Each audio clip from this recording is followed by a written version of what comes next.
Set aside your worries, it's okay now. Magandang gabi po sa inyo mga mi. Welcome back to my channel. Para po sa gabing ito ay ipapakita ko naman po sa inyo kung ano ang ginagawa kong skincare. Mapagabi o mapaumaga man po para sa aking problemadong skin. Sinabi kong problemado kasi hindi naman na po bago sa inyo, 'di ba? Yung mga pagkakaroon ko po lately ng mga pimples, paglitaw po ng mga melasma, pagkakaroon din po ng mga peklat, at saka yung hindi natin maiwasan dahil nga syempre nagkakaedad na tayo, yung pagkakaroon ng mga expression lines at mga wrinkles. Okay mga mi, so ito pong skincare na ipapakita ko po sa inyo ay tatawagin ko pong Road to Keenness Sanggol, Glowing Skin at Maporselanang Skin. Alam nyo naman po lahat ng mga products na gagamitin po natin ay for whitening, anti-kulubot, anti-melasma at pampabatang skincare. So ganito po yung kailangan nyong gawin para magkaroon po kayo ng consistency sa inyong skincare routine, most especially po sa gabi nga. Magsiset po kayo ng oras. For example, sa case ko, lagi po akong alas 7 ng gabi naghihilamos or ayun, naglalaan po ng oras para sa aking sarili. Kasi mamaya, syempre magdi-dinner kami, tapos aasikasuhin ko yung anak ko, tutulungan ko siya sa mga assignments niya, maglilinis. So, may time na parang late na ng gabi, tatamarin ka na, so makakalimutan mo na yung sarili mo. In the end, hindi mo na siya maasikaso or hindi mo na siya magagawa. Para sa akin, mas inuuna ko na ang pag-i-skincare bago ang lahat-lahat para kahit na pagod na ako mamaya, dediretso na lang ako sa kama para matulog. Ito mamshi ang mukha ko from 9 AM to 7 PM ng gabi. So, ipapakita ko po sa inyo yung oras. Ayan, magsi-7:15 na po ng gabi. Today is October 5. Ito yung estado ng face ko. Medyo oily siya, mamshi. At saka, yan, grabe. Walang hilamos yan, mamshi. Mga alas 8:30 kasi ako gumigising sa umaga. So, ayan, pawis-pawis pa nga siya. Oh. So, uunahin na po natin sa double cleansing. Lagi ko naman pong sinasabi sa inyo, importante po ang pagdo-double cleansing, lalong-lalo na po sa gabi. Pinakamahalaga pong inaalagaan dapat natin ay yung mga pores natin. Kung nabablock yan, o kaya naman po nababara, diba? So, dyan po tayo nag-uumpisa magkaroon ng mga pimples. Yung pimples na yan, of course, in the end, rarami, manganganak. So, ayaw naman nating mangyari yon. Kaya naman, mamshi, napaka-importante po na malinisan po natin ng maigi yung ating pores. And ang pinakamaganda pong ginagamit sa paglilinis po ng pores ay yung mga cleansing oil. And inuumpisahan ko po sa paggamit ng cleansing oil. Ito po yung Nambazen na cleanser number 1. Kakatanggal po siya ng mga waterproof na makeup. Tapos, nagde-dissolve din po siya ng mga clogged pores ninyo. Madali lang pong gamitin yung cleansing oil, mamshi. Huwag nyo munang babasain yung face ninyo. Yun yung pinaka-secret doon. Mas maigi na ilagay nyo na yung cleansing oil nyo mismo sa mukha. Kasi kapag basa po yung face ninyo, tapos ilalagay nyo yung oil is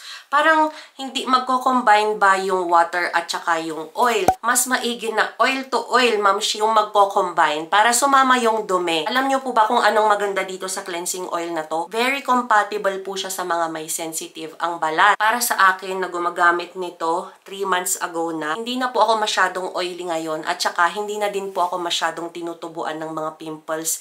Ito na po yung mga pimples ko pa before. Gawin nyo lang po ito circular motion, twice a day mga mamshi. 2 minutes every gagamit po kayo nito. So, after po ninyong gumamit ng cleansing oil, pwede naman kahit anong soap ang gagamitin ninyo o kaya naman facial wash. Pero para po sa akin na meron nga pong problemado at saka sensitive skin lately, is kailangan ko po talagang maging metikulosa sa mga skincare na ginagamit ko ngayon. So, next naman na ginagamit kong sabon, mga mi, after ng cleansing oil, ay itong sunflower milk soap. Ayan. Hindi ko alam kung nakapag-try na po kayo ng ganito, mamshi. Pero ako, first time kong magta-try ng ganito. So far, pang ilang weeks ko pa lang, siguro pang 3 weeks ko pa lang dito sa sabon na to. Binigay sa akin to ni Mamshi Mayu. So, ilalagay ko yung kanyang Shopee store link sa aking description box. So far, ang ganda nito sa balat kasi ang ganda nung target niya. Kumbaga, nakakapag-whiten, moisturize siya ng face. Tapos, meron din siyang anti-wrinkles or for youthful at saka healthy skin, glowing skin, soft skin, at saka may instant na lift effect siya. So, after po ng double cleansing natin, diretso na po tayo sa paggamit ng toner. Yung ginagamit ko pong toner lately ay Nambazen brand brand pa din. Ito po yung toner nila for super glowing essence po siya or super glowing skin. Yung pinili ko pong variant dito ay number 3. Marami po kayong mapagpipilian. May number 1, number 2, up to number 5 po yung toner nila. Ito po yung toner na nakakapag-revitalize po ng skin, tapos nababawasan po yung pagkakaroon nga ng fine lines or mga wrinkles. So ngayon, Mamshi, ito ang aking lifesaver, itong toner na to. Hindi mo na ako gumagamit ng Mix RDL nga dahil nga nasa aking pagkakaroon ng sensitive skin lately. Pwede kayong gumamit ng bulak or pwede nyong gamitin as is yung inyong palms. So ipapahid nyo na lang. Pero syempre nagtitipid ako, Mamshi, kaya ang ginagamit ko ay yung bulak para madamay ko na din po yung leeg ko, 'di ba? So, ganyan po karami yung nilalagay ko sa aking bulak, Mamshis. Ito na po yung i-extend ko sa aking face hanggang sa aking batok, leeg, ayan. Nakakapagpa-brighten din po ito ng mga peklat, Mamshis. Kaya importante na kapag meron po kayong mga peklat or mga melasma, pekas, doon nyo po siya talaga puruhan.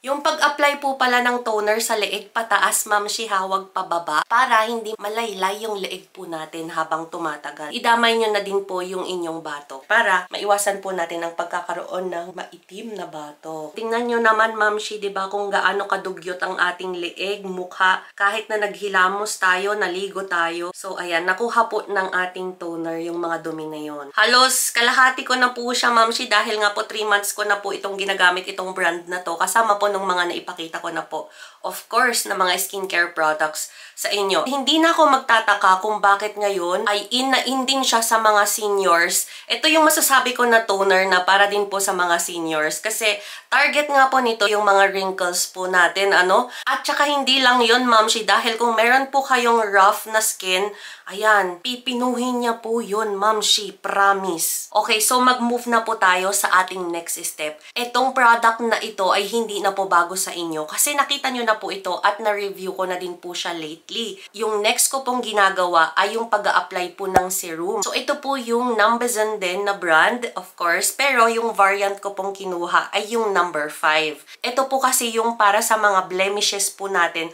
or mga mancha-mancha na meron po tayo sa ating balat. So, target po nito ang i-filter effect ang inyong pagmumukha, mga mi. So, ganito po yung pag-a-apply or tamang pag-a-apply ng serum or serum. Dinediretso na po siya sa mukha.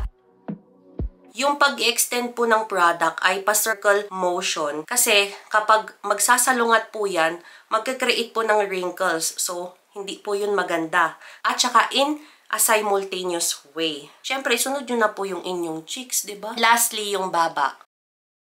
Kung ano man po yung natitirang liquid dito ay ipahid nyo po sa inyong leeg. Sayang naman yung product. Okay, yung pinaka-last step po natin na wag nyo pong kakalimutan is yung pag-a-apply po ng moisturizer. Most especially po sa inyong nighttime routine. Itong moisturizer na to, hindi na din po bago sa inyo. Most especially po sa mga nag-aabang po ng mga ginagamit kong skincare or bagong skincare. Ito po yung Secret Key and Snow White Cream po yung pangalan niya. Sa akin mismo ako nang magsasabi, legit na legit talaga yung ginagawa niyang pagiging Snow White cream. Yung kaputian effect na binibigay niya. So, ipapakita ko po sa inyo kung bakit siya tinawag na Snow White cream. So, ganito po ako mag-apply. Wala po itong kasamang spatula, mga mamshi. Hindi katulad ng mga ibang moisturizers na nagamit ko na. Ganyang dot lang. Okay na yan, mamshi. So, ayan. Idamay nyo yung leeg nyo, syempre, diba? So, in a circular motion, hindi po nagsasalubong. Ipababa nyo po siya hanggang sa cheeks. And then sa baba, of course. Kung mapapansin nyo, mamshi, ito white na yung leeg ko. Tingnan nyo naman. Okay, so lumayo ako, mamshi, para makita nyo talaga, ano? Kailangan mong idamay yan para pumuti siya. Kasi ang pangit naman kung hindi pantay ang kulay, diba? Ayan, diba, mamshi? Yung sinasabi ko sa inyong Snow White effect.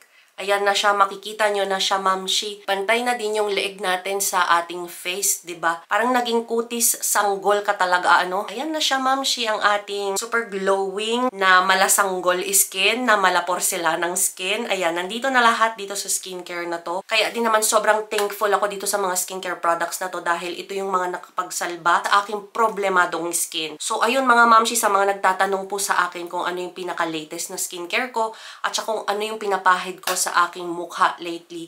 Ito po yung mga yon. Sana makatulong din po siya sa inyo. So dito na po nagtatapos ang ating vlog for tonight. And maraming salamat po ulit sa inyong panonood. I will see you again in my next video. Bye!